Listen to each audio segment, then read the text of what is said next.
Hi, my name is Brett Kochenis, and this is my quality control template, or my quality control overview presentation.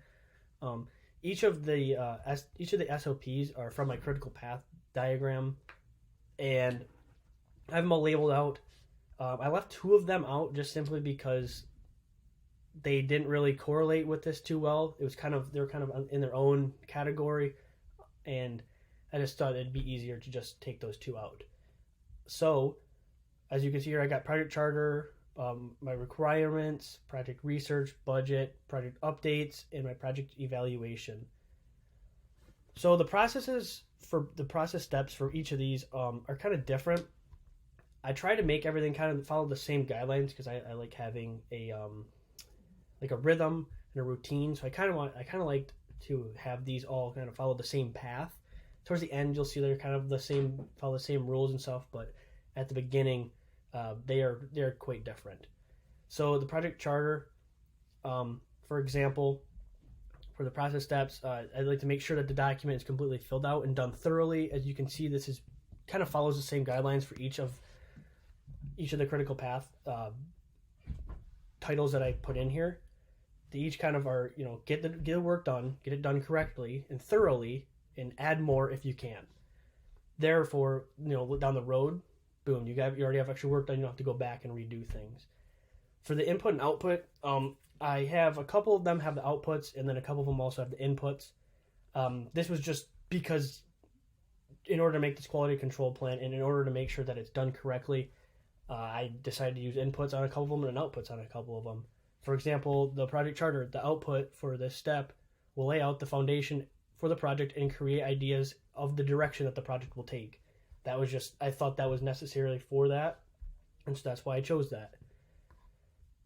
Towards the end here, for my sample size, you can see that, I have the whole project team. For the project charter, I have project objectives, just breaking things down and kind of correlating them with each other just to make sure that, they all, follow the same way and they all have good quality control.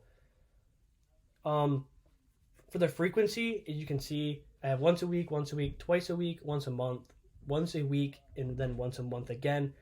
I tried to keep, two similar things within the same frequency, and then all the other things kind of within the same frequency because it's kind of better to have, more often checks just to reinsure things, don't get out of control without checking them over a long period of time. My recording location, I have all these in Google Spreadsheet. Each of these will have their own sheet, so they each will have their own tab.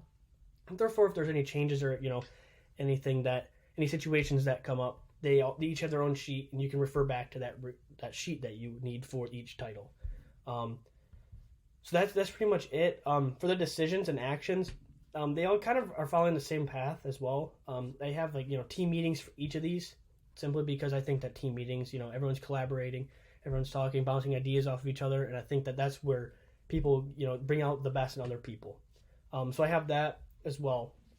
But for some of these, for example, for the project updates right here, I have the team will have a meeting and then talk about the spreadsheet and make updates to the project. So, for example, they'll come in, they'll review the spreadsheet, they'll talk about, necessary changes that they think they need to make, or do they need to just restart and just, start from scratch again? Those are things that they will talk about within these team meetings. So again, this is my quality control overview presentation.